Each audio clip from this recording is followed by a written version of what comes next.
আসসালামু আলাইকুম। লকডাউন শিথিলের বিষয়ে যা জানালেন জনপ্রশাসন প্রতিমন্ত্রী।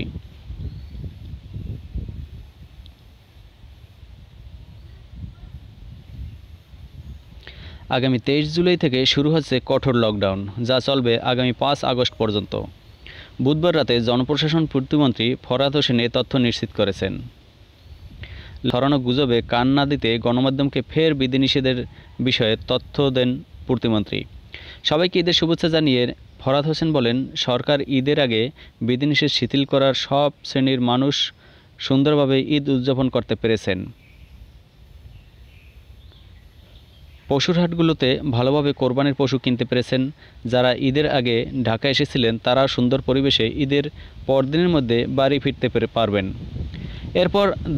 এরপর দিন 23 জুলাই থেকে বিধিনিষেধ শুরু হবে, শেষ হবে 5 আগস্ট। এটা পূর্ব নির্ধারিত প্রজ্ঞাপন। এই ইস্যুতে গুজবে কান দেবেন না।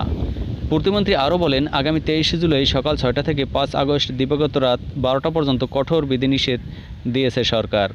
বিধিনিষেধের সময় সব অফিস বন্ধ থাকবে। সরকারি ও বেসরকারি অফিস, শিল্প কারখানা, সারা দেশে সব ধরনের গণপরিবহন চলাচল বন্ধ থাকবে।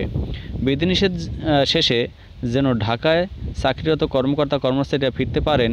আমি এবার ঢাকায় ঈদ করেছি, গ্রামে যাইনি। ঈদের পরদিনের মধ্যে ঢাকায় ফিরতে না পারলে বাড়িতে থাকার পরামর্শ দিয়েছেন প্রতিমন্ত্রী মোহাম্মদ ফরহাদ হোসেন।